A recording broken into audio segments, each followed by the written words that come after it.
قل إن كنتم تحبون الله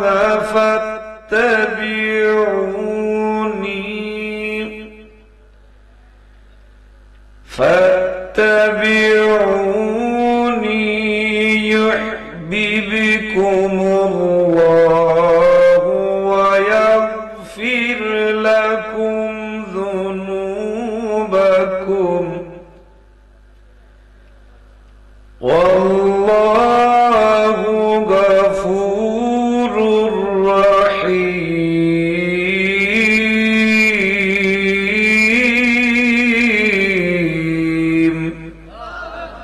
صدق الله العظيم.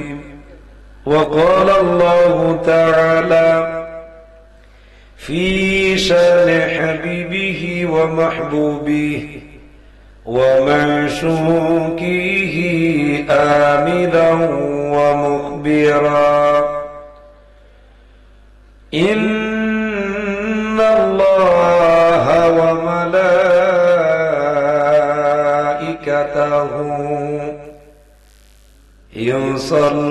يصلون على النبي يا أيها الذين آمنوا صلوا عليه وسلموا تسليما. يا الله صل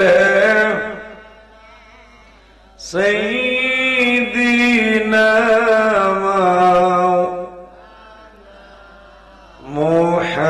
محمد وعلى سيدنا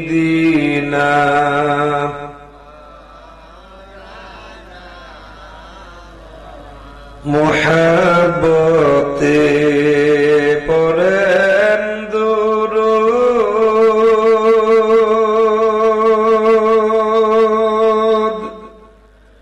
হইয়া নবীজির দিওয়ানা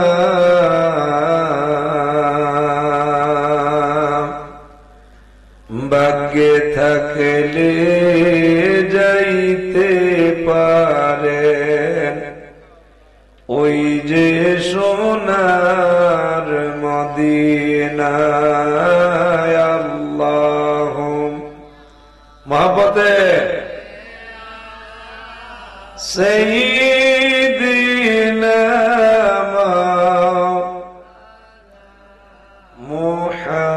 মুহাম্মদ ওয়ালা সাইয়্যিদিনা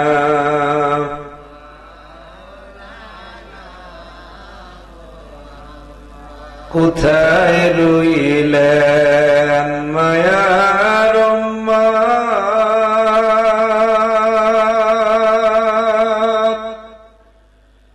কোথায় রইলেন বুঝিনা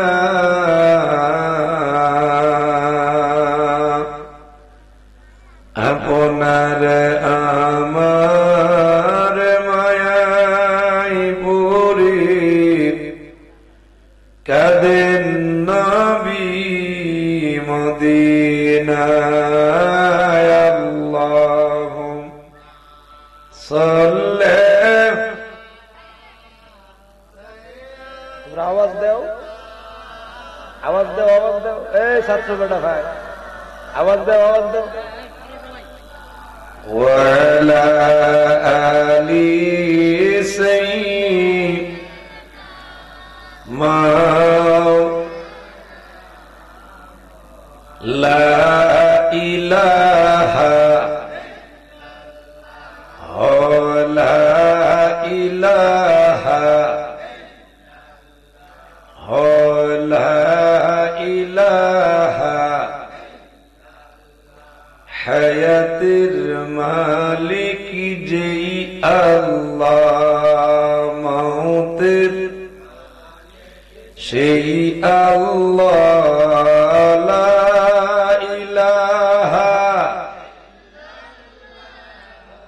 লা ইলাহা লা ইলাহা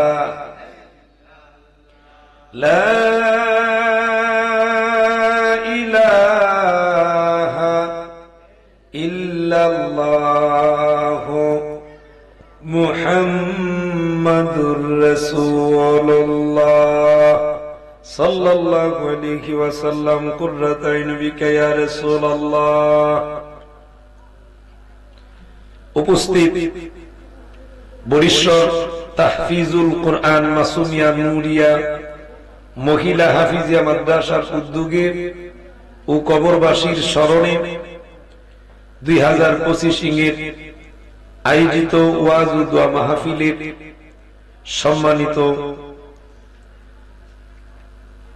সভাপতি, আমার মাথার তাজ, ঐতিহ্যবাহী ফান্দক দরবার শরীফের গদিরেসিন পীর সাহেব কিবলা মাদ্দাজিল্লাহুল আলিয়া, আজকের মাহফিলের যিনি সভাপতি, বাংলাদেশ আঞ্জুমানে যুব খাদিমুল ইসলামের সম্মানিত সভাপতি আলহাজ হযরত মাওলানা মুফতি সৈয়দ আবু বকর সিদ্দিক আল হুসাইনি সাহেব মাদ্দাজিল্লাহুল আলিয়া সাহেবজাদায়ে ফান্দাউকি, সহ সভাপতি জনাব মোহাম্মদ ডাক্তার আব্দুল হাকিমুল্লাহ সাহেব, আজকের মাহফিলের যিনি সভারত্ন বাংলাদেশ আঞ্জুমান ইসলামী ছাত্র মহলের সম্মানিত সভাপতি, আমার মাথার তাজ আলহাজ হযরত মাওলানা মুফতি সৈয়দ বাকের মুস্তাফা আল হুসাইনি সাহেব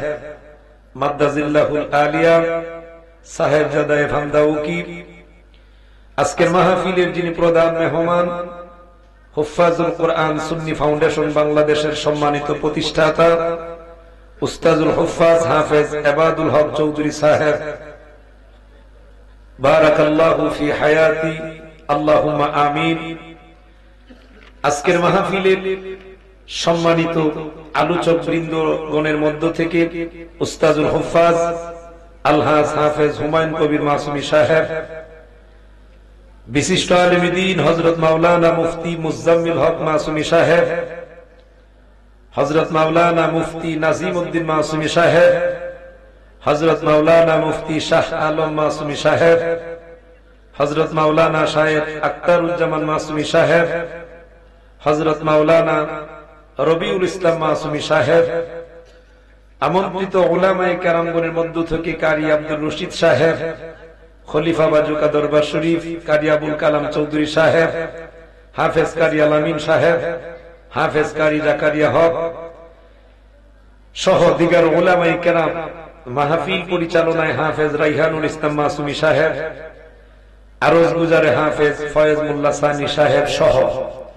দিগার উলামায়ে কেরাম, মুরব্বী বাবারা, যুবক ভাইরা, পর্দার অন্তরালে আমার অত্যন্ত শ্রদ্ধেয় মা ও বোনেরা, আল্লাহ পাকের দরবারে লাখো কোটি শুকরিয়া জানাচ্ছি যে মহান রব আপনাকে আমাকে আজকের এই মহতি নূরানী ঈমানী মাহফিলে আসার বসার, উলামায়ে কেরামদেরকে কিছু কথা বলার, আপনাদেরকে কিছু কথা শোনার তৌফিক দান করেছেন।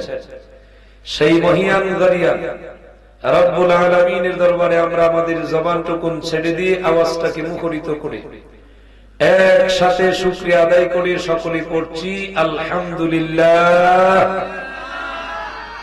তারই সাথে সাথে লক্ষ কোটি কোটি তার চাইতে অধিক অধিক পরিমাণে বেশি দুরূদ আর সালাম সেই মহান পবিত্র রাসূলের পবিত্র রওজা মুবারক সোনার মদিনায় সবুজ গম্বুজের নিচে ওনার আহলে বায়াতের উপর, ওনার সাহাবায়ে কেরামের উপর, তারই সাথে সাথে শুকরিয়া জ্ঞাপন করতেছি সেই রব্বুল আলামিনের দরবারে যিনি আপনাকে আমাকে অত্যন্ত মায়া করে মহব্বত করে শ্রেষ্ঠ নবীর উম্মত হিসাবে কবুল আর মঞ্জুর করেছেন। সেজন্য আরেকবার শুকরিয়া আদায় করে সকলে পড়ছি আলহামদুলিল্লাহ। অনেকেই দোকানপাটে চায়ের স্টলের মধ্যে বসে আছে, আপনারা যদি রাগ করে থাকেন, রাগ তো বাঙ্গাইবার পথ নাই, ঠিক না? এটা জান্নাতের বাগান। জান্নাতের বাগানে সকল মানুষ আসতে পারে না, যাদেরকে আল্লাহ কবুল করেন তারাই জান্নাতের বাগানে আসতে পারবে। যারা সৌভাগ্যবান তারাই জান্নাতের বাগানে আসতে পারবে। বুড়িশ্বরের মানুষ মাহফিল প্রিয় মানুষ। বুড়িশ্বরের মানুষ, আমি তো আর 1 বছর 2 বছর কথা বলি নাই, বুড়িশ্বরের মানুষ প্রচুর পরিমাণে মাহফিল মুখী, মাহফিলে যান। কিন্তু এখন যদি আপনারা দোকানপাটে মনে করেন যে না দোকান থেকে শোনা যায়, বাড়ির থেকে শোনা যায়, হ্যাঁ শোনা যাবে, কিন্তু এই জান্নাতের সামিয়ানার নিচে আয়েশা শুনলে যে সওয়াব পাবেন, এই সওয়াব বাড়ির থেকে পাওয়া যাবে। এই সওয়াব দোকানে শাস্ত্রের ভিতরে বৈশা থেকে শুনলে সওয়াব পাওয়া যাবে। সুতরাং আল্লাহ আমাদের সকলকে সঠিক বুঝ দান করে জান্নাতের মেহমান হিসাবে কবুল করুন। সকলে বলে আমিন। আর একটু জোরে বলে আমিন। আমি মনে করি জ্ঞানী গুণী যারা শাস্ত্রে দোকানপাটে আছেন, আপনারা জ্ঞানী গুণী মানুষ, আপনারা অবশ্যই চায়ের স্টল ছেড়ে দিয়ে জান্নাতের সামিয়ানার নিচে আসবেন এবং জান্নাতি মেহমান হিসাবে আল্লাহ যেন আমাদেরকে কবুল করেন। সকলকেই সকলে বলি আমিন। সম্মানিত উপস্থিতি, আমি পবিত্র কোরআনুল কারীমের 114 খানা সূরার একটি সূরা, সূরা আল ইমরান, এই সূরার 31 নং আয়াত তিলাওয়াত করেছি। ইনশাআল্লাহ আল্লাহ সুবহানাহু ওয়া তাআলা আমাকে যদি তৌফিক দেন, এই আয়াতকে সামনে রেখে যথাসম্ভব বিষয়ভিত্তিক বিষয়ের উপরে কিছু কথাবার্তা বলার চেষ্টা করব। আল্লাহ যেন আমাকে আমলের নিয়তে বলার, আপনাদেরকেও আমলের নিয়তে শোনার তৌফিক দান করুন। সকলে বলে আমিন। আর একটু জোরে বলে আমিন। আল্লাহ বলতেছেন, হে রাসূল আমার, হাবিব আমার, আপনি জানায়া দেন, বলে দিন, তোমরা যদি আল্লাহকে ভালোবাসার দাবিদার হও তাহলে তোমরা আমি নবীর অনুসরণ করো। আমি নবীর অনুসরণ করলে তোমাদেরকে আল্লাহ 2টা পুরস্কার দিবে। একটা পুরস্কার হলো আল্লাহ নিজে তোমাদেরকে ভালোবাসবে। দ্বিতীয় পুরস্কার হলো আল্লাহ তোমাদের পিছনের গুনাহগুলো মাফ করে দিবে। আরো জোরে বলে সুবহানাল্লাহ। আল্লাহকে পাইতে গেলে আল্লাহর নবীর ভালোবাসার দরকার আছে না নাই? নবী ছাড়া আল্লাহ পাওয়া যাবে? নবী ছাড়া আল্লাহ পাওয়া যাবে? আল্লাহ পাইতে গেলে নবী লাগবে। আমার মুসলমান বাবারা, বন্ধুরা গো, আল্লাহর নবী রাহমাতুল লিল আলামিন, দয়ার নবীজি, মায়ার নবীজিকে সাহাবায়ে কেরাম কত ভালোবেসেছেন। আমার মুসলমান বন্ধু, এত পরিমাণ আল্লাহর নবী রাহমাতুল লিল আলামিনকে ভালোবেসেছেন। আমার বাবারা, বন্ধুরা গো, শুধু পুরুষ মানুষেরা আল্লাহর নবীকে ভালোবাসছেন এইরকম নয়, মহিলারাও আল্লাহর নবীকে ভালোবেসেছেন। একটু আওয়াজ দিয়ে বলুন সুবহানাল্লাহ। ও আমার মুসলমান, লক্ষ্য করেন, অন্তরের কান লাগান। আল্লাহর নবী রাহমাতুল লিল আলামিন, দয়ার নবীজি, এমনই একজন সাহাবী, ওনার নাম ছিল আব্দুল উজ্জা। আল্লাহর নবী রাহমাতুল লিল আলামিন, দয়ার নবীজি, ওনার নাম পরিবর্তন করে নাম রেখে দিলেন আব্দুল্লাহ। একটু মহব্বতে বলা যাবে কি সুবহানাল্লাহ। আল্লাহর কাছে 2টি নাম বড় প্রিয়। এই 2 নামের এক নাম হলো আব্দুল্লাহ, আরেকটি নাম হলো আব্দুর রহমান। আমার বাবারা, বন্ধুরা গো, এই আব্দুল্লাহ, ওনার আব্বা নাই, চাচার কাছে লালিত পালিত। ওনার আম্মাকেও বাড়ি থেকে বিদায় করে দেওয়া হলো। ওই চাচার কাছ থেকে আল্লাহর নবী রাহমাতুল লিল আলামিন, দয়ার নবী, মায়ার নবীর কদম মুবারকে আসলেন। নবীর কদম মুবারকে এসে আল্লাহর নবীর কাছে এসে কালিমা গ্রহণ করলেন। একটু জোরে বলুন সুবহানাল্লাহ।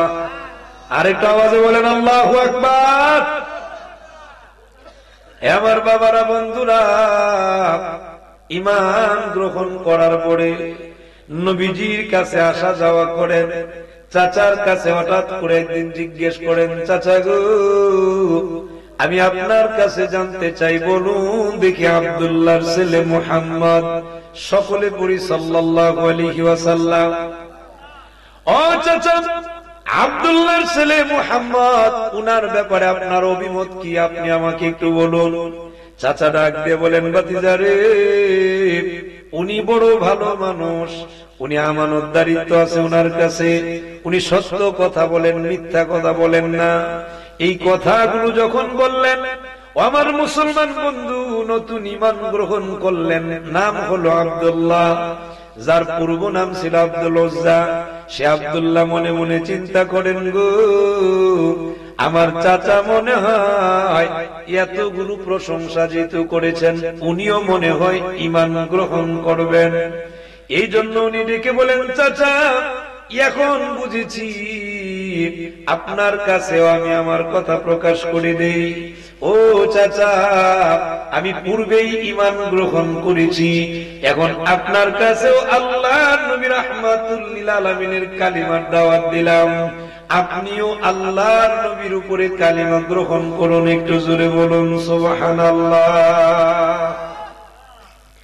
যেই মাত্রই কথা বলা হয়, ও আমার বাবারা, বন্ধুরা, এই কথা বলার সাথে সাথে এখন চাচার চেহারা পরিবর্তন হয়ে গেল।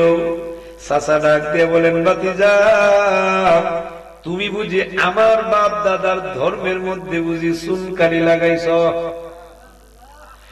তুমি বুঝি আব্দুল্লাহর ছেলে মুহাম্মদের দলভুক্ত হয়ে গেছ? ও ভাতিজা, যদি দলভুক্ত হয়ে থাকো, তাহলে এখন তুমি আমার বাড়ি ছাড়া লাগবে, আমার বাড়িতে তোমার কোনো জায়গা নাই। এবার আব্দুল্লাহ রাদিয়াল্লাহু তাআলা উনি মুস্কে হাসি দিয়ে বলেন, চাচা গো, বাড়ি থেকে বিদায় দিবেন, বিদায় দিতে পারবেন, বাড়ি ছাড়তে পারবো, কিন্তু আল্লাহর নবী রাহমাতুল লিল আলামিনকে ছাড়তে পারবো না। আমার বাবারা, বন্ধুরা, আমার নবীর প্রতি কেমন ভালোবাসা, নবীর প্রতি কেমন মহাব্বত। আল্লাহর রাসূল ছাড়তে পারবে না, বাড়ি ছাড়া যাবে, কিন্তু নবী ছাড়তে পারবো না। এই কথা বলার সঙ্গে সঙ্গেই চাচা ডাক দিয়ে বলেন, ভাতিজারে, শুধু বাড়ি ছাড়বা এইরকম না, এই সম্পদ থেকে তুমি কিছুই পাবে না। ভাতিজাও জবাব দিয়ে বলেন, চাচা গো, বাড়ি থেকে বিদায় দিবেন, আর বাড়ি ছাড়তে পারবো, আর যদি সম্পদ ছাড়া লাগে সম্পদ ছেড়ে দিব, তারপরেও আল্লাহর নবী রাহমাতুল লিল আলামিনকে ছাড়তে পারবো না। নবীর প্রতি ভালোবাসা কম না বেশি? জুড়ে বলেন, কম না বেশি? আমার মুসলমান বাবারা, বন্ধুরা গো, আল্লাহ পাক রব্বুল আলামিন তাদের শানে দুইটা কথা বলেছেন। এক নাম্বার হলো, আল্লাহ নিজে বলেন, পৃথিবীর মানুষেরা রে, আমার বন্ধুর অনুসরণ যদি তোমরা করতে পারো, আমি আল্লাহ এক নাম্বার পুরস্কার তোমাদেরকে দিব। এই পুরস্কার হলো, আমি আল্লাহ স্বয়ং তোমাদেরকে ভালোবাসবো। দ্বিতীয় পুরস্কার হলো, আমি আল্লাহ পাক রব্বুল আলামিন তোমাদের পিছনের গুনাহগুলো ক্ষমা করে দিব। আমার মুসলমান বন্ধু আব্দুল্লাহ রাদিয়াল্লাহু তাআলা উনি বলেন, চাচা বাড়ি ছাড়তে পারো, বলে এই বাড়িতে আর ফেরত আসা যাবে না। ও চাচা, আর ফেরত আসবো না, সম্পদ থেকে কিছুই পাবে না, সম্পদ ছেড়ে দিলাম। এবার বিদায় বেলাতে সন্ধ্যার সময় যখন উনি বের হয়ে যাবেন, এমনি চাচা ডাক দিয়ে বলেন, ভাতিজারে, বিদায় তো হয়ে যাবে, তোমার পরনের যে পোশাক, এই পোশাকটা কিন্তু আমার পয়সার কিনা, যেতে যদি চাও রে, পরনের পোশাকটা এই মুহূর্তে তুমি খুলে দিবা। ও আমার মুসলমান বন্ধু, হযরতে আব্দুল্লাহ রাদিয়াল্লাহু তাআলা নাও মুসলিম, উনি ডাক দিয়ে বলেন, চাচা গো, বাড়ি ছাড়তে পারলাম, এই বাড়িতে দ্বিতীয়বার ফেরত আসবো না। মায়া ছাড়তে পারলাম, সব সম্পদ ছেড়ে দিতে পারলাম। এখন যদি এই পোশাকটুকু খুলে রেখে দিতে চান, দিলাম আপনার পোশাকটাও খুলে দিলাম। আল্লাহর নবী রাহমাতুল লিল আলামিনের ভালোবাসা ছাড়তে পারবো না। একটু আওয়াজ করে মহব্বতে বলা যাবে কি সুবহানাল্লাহ। আমার মুসলমান কেমন নবীর প্রতি ভালোবাসা! এই ভালোবাসা যাদের কলিজায় থাকবে, যে মানুষগুলোর কলিজার ভিতরে থাকবে, বলুন এই মানুষগুলো এই মাহফিলে আসবে কি আসবে না? জুড়ে বলেন। এরপরও যারা আসবে না, বোঝা গেল আর কলিজার ভিতরে নবীর মহব্বত নাই। ঠিক না বেঠে? আমার বরিশাল এলাকার মুসলমান, ব্যক্তিগতভাবে আপনারা কারে কিভাবে পছন্দ করেন আমি জানি না, এটা আপনাদের ব্যক্তিগত বিষয়, কিন্তু মাহফিলটা আল্লাহ আল্লাহ রসুলের মহব্বতের মাহফিল। কথা বলেন ঠিক না বেঠে? নবীর প্রতি মহব্বত থাকলে আপনি বাড়িতে বসে থাকার কথা। আমার বাবারা, বন্ধুরা আমার, আব্দুল্লাহ সব ছেড়ে দিয়েছে, পোশাকগুলো ছেড়ে দিয়ে, আমার মুসলমান অন্ধকার রাত্রিতে পোশাকগুলো ছেড়ে দিয়ে, শীতের রাত্রি, কনকনে শীতের রাত, এই শীতের রাত্রিতে সন্ধ্যা বেলায় পোশাকগুলো খুলে দিয়ে দৌড়ানো শুরু করে দিলেন। যুবক মানুষ, লজ্জা আছে না নাই? জুড়ে বলেন আছে না নাই? লজ্জা, এই লজ্জা নাই যার, ঈমান নাই তার। আমার মুসলমান লজ্জিত, লজ্জা অবস্থায় দৌড়ানো শুরু করলেন। মায়ের দরজায় গিয়ে দাঁড়ালেন। মায়ের দরজার সামনে দাঁড়ায়া এমনি আওয়াজ যখন দিলেন, মা জিজ্ঞেস করেন কে? মাকে জবাব দেয়, আম্মা আমি আপনার সন্তান, পূর্ব নাম আব্দুল উজ্জা, নতুন নাম হলো আব্দুল্লাহ। একটু জুড়ে বলুন সুবহানাল্লাহ। আমার সন্তান বলে, ও সন্তান কি জন্য এসেছ? মা দরজা খুললেন। দরজা খুলে তাকায় দেখে গো, সন্তানের পরনের মধ্যে পোশাক নাই। মার লজ্জা লেগে গেল। মা চোখের মধ্যে হাত দিয়ে জিজ্ঞেস করেন, সন্তান রে, কে তোমার এই পোশাক খুলে রেখে দিয়েছে? এবার আব্দুল্লাহ রাদিয়াল্লাহু তাআলা উনি চমৎকার জবাব দিয়ে বলেন, আম্মা আমার এই পোশাক দুনিয়ার কেউ রেখে দেয় নাই। ঈমান আনার কারণে, ঈমানের কারণে, নবীর মুহাব্বতের কারণে আমার পোশাক চলে গেছে। চাচার বিরুদ্ধে কিন্তু অভিযোগ দিছেন, চাচার বিরুদ্ধে অভিযোগ দিছেন, নবীর মুহাব্বতের কথা বলছেন যে আল্লাহর রাসূলকে ভালোবাসার কারণেই তো আমার পোশাক রেখে দিয়েছে। কথা বলেন ঠিক না বেঠে? আমার মুসলমান, দুনিয়ার কোন বিষয়ের জন্য নয়, দুনিয়ার কোন সম্পদের জন্য নয়, দুনিয়ার কোন ভালোবাসার জন্য নয়, আল্লাহ নবী রাহমাতুল লিল আলামিনের ভালোবাসার কারণে পোশাক চলে গেল, সম্পদ ছেড়ে দিল, বাড়ি ছেড়ে দিলেন। আমার বাবারা, বন্ধুরা, মা জিজ্ঞেস করেন, সন্তান রে, এখন বলো দেখি আমার কাছে তুমি কি চাও? এবার সন্তান রেখে বলেন, আম্মা আপনার কাছে আসলাম, যদি পারেন গো আপনি আমার জন্য একটা পুরাতন চাদর দিতে পারেন। মা রুমের ভিতরে তালাশ করতে লাগলেন। তালাশ করতে করতে একটা পুরাতন চাদর যখন পাইলেন, এই চাদরটা সন্তানকে দিলেন। পুরান চাদরটি দুই টুকরা করে, এক টুকরা নিজের শরীরের মধ্যে দিলেন, আরেক টুকরা দিয়ে নিজের লজ্জাস্থান রাখলেন। আমার বাবারা, বন্ধুরা গো, এই পুরাতন চাদরটাও বেশি লম্বা না, যার কারণে ঠিকঠাক মতে শরীর রাখতে পারে না, ঠিকঠাক মতে উনি উনার লজ্জাস্থানটাও ভালো করে ঘুরতে পারে না।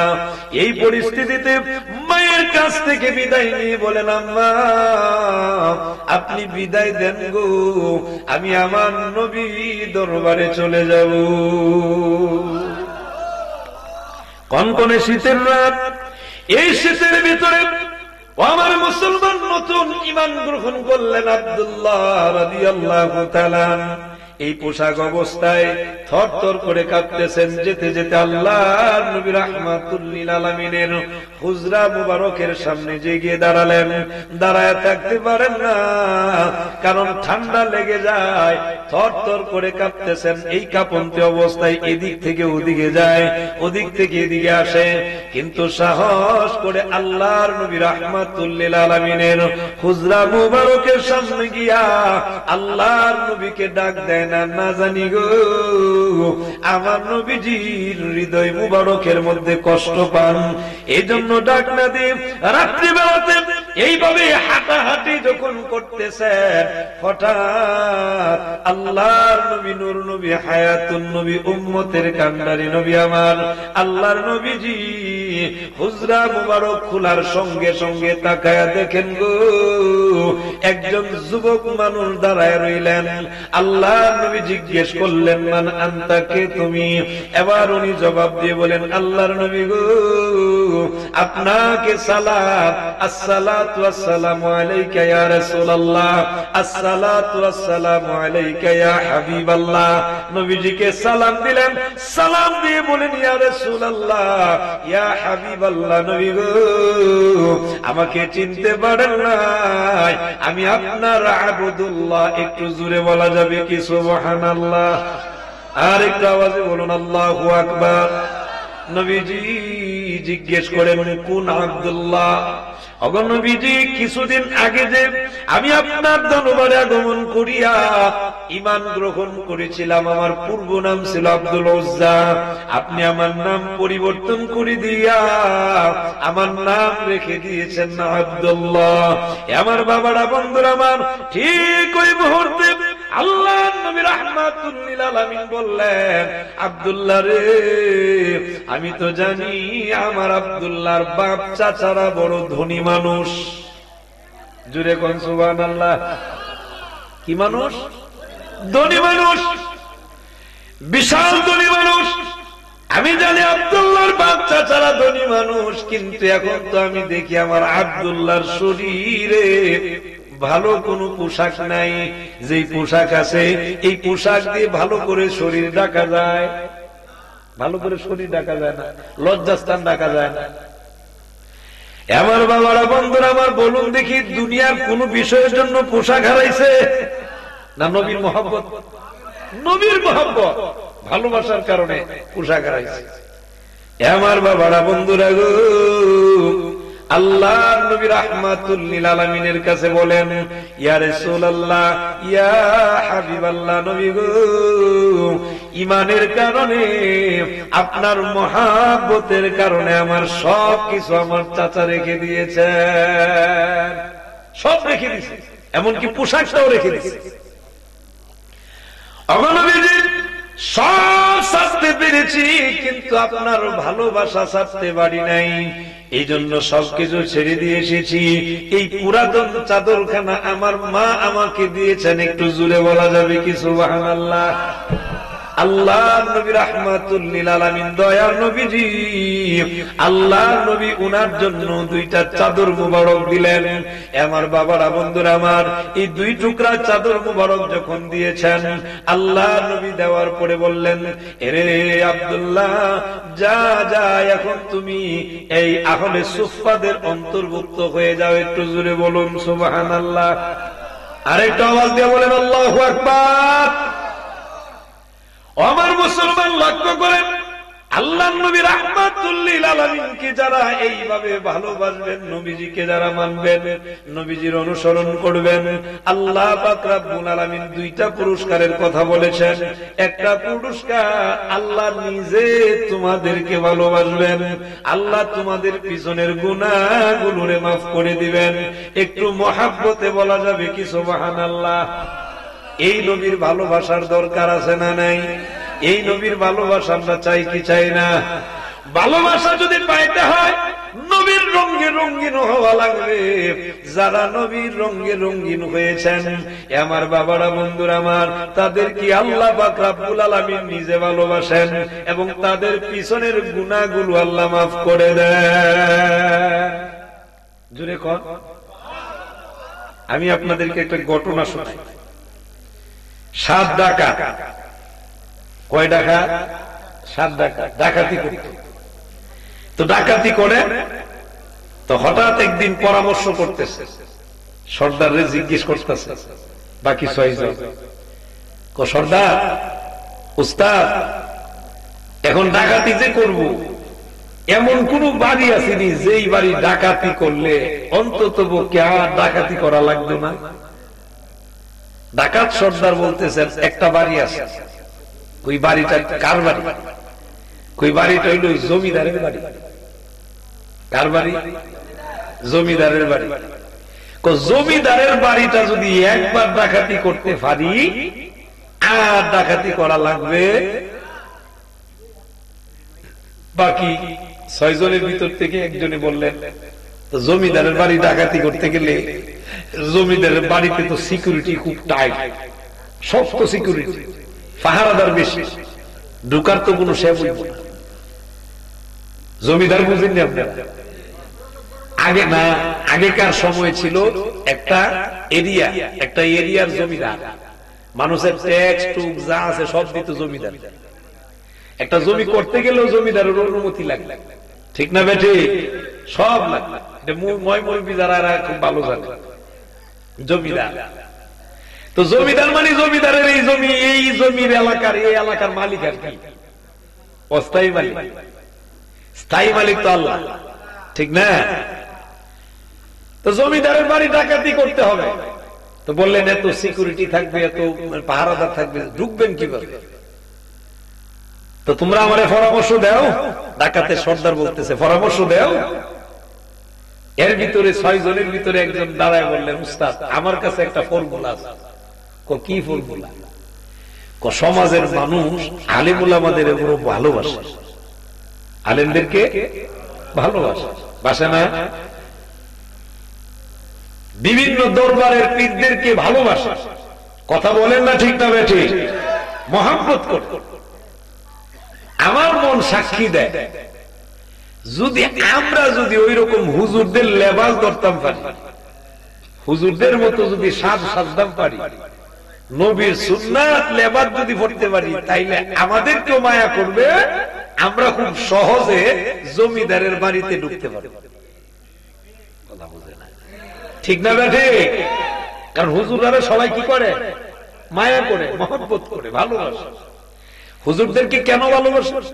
কারণ হুজুরের লেবাস গুলো হলো আল্লাহ নবীর রঙে রঙিন, ঠিক না? নবীর রঙে রঙিন হওয়ার কারণেই ভালোবাসে। ডাকাত সর্দার বললেন, তোর প্রস্তাবটা আমার বড় ভালো লাগছে, যা এখন কি করা লাগবে? কত প্রথম কাজ করা লাগবে হলো দাড়ি রাখা লাগবে। কি রাখা লাগবে? জুড়ে বলেন, দাড়ি রাখা লাগবে। যদি দাড়ি রাখা যায়, দাড়ি রাখলে দাড়িটা যখন বড় হবে, এরপরে সুন্নতি পোশাক, সুন্নতি পোশাক, টুপি, পাগড়ি সবকিছু লাগাইলে আমাদেরকে দেখতেও হুজুরের মতো লাগবে। আর হুজুরের মতো লাগলেই মানুষে মায়া করবে। তাহলে আমরা সহজে এই ব্যাস ধরে আমরা জমিদারের বাড়িতে ঢুকতে পারি। আপনাদেরকে জিজ্ঞেস করি, এদের উদ্দেশ্য ভালো না খারাপ? খারাপ। 1, 2, এরা যে নবীর রঙে রঙিন হইতেছে, মানে হওয়ার জন্য উদ্দেশ্য নিছে, এটা কি নবীর মহব্বতে না ডাকাতির সুবিধার্থে? ডাকাতির সুবিধার্থে, ঠিক না? আমার বাবারা, বন্ধুরা আমার, এবার দাড়ি রাখা শুরু হয়ে গেল। কয়েক মাস যখন দাড়ি রাখছে, বলুন দাড়ি লম্বা হয়েছে কিনা? দাড়ি যখন লম্বা হয়ে গেল, এবার একজনকে বাজারে পাঠায় দিয়ে বললেন, যা এখন গিয়ে বাজার থেকে পাঞ্জাবি, টুপি, পাগড়ি সবকিছু নিয়ে আয়। এমন ভাবে কি যখন আমার মুসলমান পাঞ্জাবি, টুপি সবকিছু আনা হলো, আনার পরে এখন লেবাস ধরছে, এক একজনে বড় দরবেশের মতো লাগে, ঠিক না? এখন বড় বড় দরবেশের মতো লাগে। সুন্নতি পোশাক বললেন, এমন মুসলমান দাড়ি রাখলেন, দাড়িটাও কিন্তু নবীর মহব্বতে রাখে নাই, এই দাড়িটাও রাখছে ডাকাতির সুবিধার্থে। কথা বলেন না ঠিক না বেঠিক? আমার বাবারা, বন্ধুরা গো, সবকিছু যখন কমপ্লিট বের হবেন, বের হওয়ার আগে ডাকাত সর্দার যা ডাক দিয়ে বলেন, ও সদস্যরা, এখন তোমাদেরকে বলি, আমরা যদি বের হয়, রাস্তায় যদি কোনো মানুষের সঙ্গে সাক্ষাৎ হয়, যদি জিজ্ঞেস করে বাড়ি কোথায়, বলবা ইল্লাল্লাহ। যাইবেন কোথায়, বলবা ইল্লাল্লাহ। আসছেন কোত্থেকে, ইল্লাল্লাহ। যত কথাই বলবে সব কথার উত্তর হবে একটাই, ইল্লাল্লাহ। লোকেরা বুঝবে এরা মনে হয় আল্লাহর নাম ছাড়া কথা বলে। এরা যে ইল্লাল্লাহর জিকির করতেছে, এটা কি আল্লাহরে খুশি করবার লাগি? চুরে কয় না, আল্লাহরে খুশি করবার লাগি না ডাকাতি করবার লাগি? আমার মুসলমান, লক্ষ্য করেন, অন্তরের কান লাগান। বের হয়ে গেলেন, বের হয়ে যেতে যেতে যেতে যেতে জমিদারের বাড়ির পাশের সামনে যখন চলে গেল একটা মসজিদ, জমিদারের বাড়ির পাশে মসজিদ, যেতে যেতে ওই জায়গায় চলে গেল। আসরের ওয়াক্ত হয়ে গেল, আসরের আজান শুরু হয়ে গেল। আসরের আজান হলে নামাজ দরকার আছে না নাই? জুড়ে বলেন, নামাজ দরকার। যদি এখন এই পোশাক পরা অবস্থায় নামাজ পড়ে না, লোকেরা বলবে এরা দি বড় বাটফার, ঠিক না? বড় বাটফার। এই জন্য বড় বাটফার বলবেন। এই জন্য আসরের আজান যখন হয়ে গেল, মসজিদের দিকে সামনে আগাইতেছেন। ইমাম সাহেব তাকায়া দেখে, গো ওরে, এত বড় বড় দরবেশ দেখা যায়, লম্বা পাগড়ি, লম্বা পাঞ্জাবি, এমন সুন্দর দেখা যায়, দাড়িও লম্বা দেখা যায়। ইয়ারা না জানি গো কত বড় আল্লাহওয়ালা। এ আমার বাবারা, বন্ধুরা, ইমাম সাহেব মনে মনে নিয়ত করে ফেলেছেন, এরা যদি আমার মসজিদে নামাজ পড়ে, আজকে ইমামতিটা আমি করব না। এই 7 জনের ভিতর থেকে যিনি বড়, তারই দিব ইমামতির দায়িত্ব। এটা হলো ইমাম সাহেবের ইচ্ছা। আসলেন, ওযু করলেন। ওযু যখন করলেন, যুবকগুলো পানি দিলেন, ওযু করলেন, কারণ বড় আল্লাহওয়ালা দেখা যায়। ওযু যখন করলেন, মসজিদের ভিতরে ঢুকলেন। আমার বাবারা, ইমাম সাহেব ওয়াক্ত শুরু হওয়ার আগে জিজ্ঞেস করতেছেন, আপনাদের ভিতরে সবচেয়ে জ্ঞানী, মানে সবচেয়ে দামি কে, বড় কে? ডাকাত ডাকাত সদস্যরা মনে মনে বলেন, আমাদের মধ্যে বড় বলতে তো আমাদের সর্দার ওই, ঠিক না? বাকি 6 জন শাহাদাত আঙ্গুল দিয়া দেখায় দিয়া বলেন, উনি হলেন সবার চেয়ে বড়। এবার মুসলমান, এবার ইমাম সাহেব ওই ডাকাত সর্দারের কাছে গিয়ে বলেন, হুজুর, আপনি যেহেতু উনাদের ভিতরে সম্মানিত, যান, আমি নিয়ত করেছি আজকের ইমামতিটা আপনি করবেন। ইমামতিটা আপনি করবেন। আমি আপনাদেরকে জিজ্ঞেস করি, যদিও ডাকাতির উদ্দেশ্যে পোশাক পরছে, কিন্তু এই পোশাক পরার পরে সম্মান বাড়ছে না কমছে? জুড়ে বলা লাগবে, আরো জুড়ে বলেন। বাড়ছেনি? নবীর সুন্নাতের দাম আসেনি? ওই বাড়া শুরু হয়েছে, এখনই দেখে কি অবস্থা। আমার বাবারা, বন্ধুরা আমার, ডাকাত সর্দার মনে মনে চিন্তা করে, রে, আমি কেমনে নামাজ পড়াবো? জিন্দিগিতে নামাজই পড়ছি না, ডাকাতি ছাড়া তো আর কিছু জানি না, নামাজ ভুলেও পড়ছি না, কয় রাকাত কেমনে পড়ে এটাও জানি না। উনি ডাক দিয়ে বলেন, ইমাম সাহেব, না, আমি নামাজ পড়াতে পারবো না, বরঞ্চ যান, আপনার দায়িত্ব আপনি পালন করেন। ইমাম সাহেব নাসুর বান্দা ডাক দিয়ে বলেন, হুজুর, নিয়ত করছি আপনি নামাজ পড়ার লাগবে, এই জন্য আপনি নামাজের সামনে যান। উনি ডাক দিয়ে বলেন, না, পড়াবো না। বারংবার বলার পরে এবার আর না করে পারলেন না। ইমামতির পোস্টে যখন গেলেন, ও আমার বাবারা, বন্ধুরা আমার, বলুন দেখি গো, পায়জামা ঠান্ডা না গরম? এমন গরম। ওই বিছানার মধ্যে বসলেন, এখনো ওয়াক্ত হয় নাই, অর্থাৎ জামাতের সময় হয় নাই। আল্লাহ দরবারে চোখের পানিগুলো ছেড়ে দিয়ে কান্না শুরু হয়ে গেল। ডাকাত সর্দার যখন কান্দেন গো, চোখের পানিগুলো ছেড়ে দিয়া কেঁদে কেঁদে বলেন, আল্লাহ, আমি গুনাহগার, তোমার নাম গাফফার। ও আল্লাহ, গুনাহ করেছি, এত পরিমাণ গুনাহ করলাম, গুনাহ যেহেতু করেছি, আজকে যদি আমারে লজ্জার হাত থেকে বাঁচায় দেন, নবীর সুন্নাত পোশাক পরার কারণে যেই সম্মান দিয়েছেন, ইজ্জত দিয়েছেন, ও আল্লাহ, লজ্জার হাত থেকে যদি আমাকে বাঁচায় দেন আল্লাহ, আমি তওবা করলাম, বাকি জিন্দেগিতে আর কোনদিন ডাকাতি করব না। জোরে কোন সুবহানাল্লাহ। আর ডাকাতি করব না। হৃদয় পরিবর্তন করে দিয়েছেন যিনি, তিনি কে? আরো জোরে বলেন, তিনি কে? নবীর সুন্নাতের দাম আসেনি? আরো জোরে বলেন, আসেনি? আমার বাবারা, বন্ধুরা, আপনারাও পরীক্ষা করে দেখবেন, আপনার মুখে যদি দাড়ি থাকে, মাথায় যদি টুপি থাকে, পরনে যদি পাঞ্জাবি থাকে, এই সুন্নাত লেবাস থাকলে আপনি নিজেও দেখবেন শাস্ত্রের মধ্যে টেলিভিশন চলে, আপনার মনে আপনারে বাধা দিয়ে বলবে না, তোমার মাথার টুপি, পরনে পাঞ্জাবি, মুখে দাড়ি, তোমারে দিয়া এই সিনেমা দেখা মানায়। এটা আপনার মনে মনে বাধা দেয়। সুবহানাল্লাহ, জোরে কোন না। নবী সুন্নাতের দাম আসেনি? আমার বাবারা, লক্ষ্য করেন, অন্তরের কান লাগান। আবার দেখবেন আপনার মাথায় যদি টুপি থাকে, রাস্তা দিয়া চলতেছেন, আপনার মাথায় টুপি আছে, আর একটা লোকে দেখলে সালাম দেয়। সুবহানাল্লাহ কয় না? দেয় কি দেয় না? কিন্তু টুপি সারা যায় দেখেন সালাম দিত, দেয় না। কিন্তু টুপিটা দেখলে সালাম দেয়।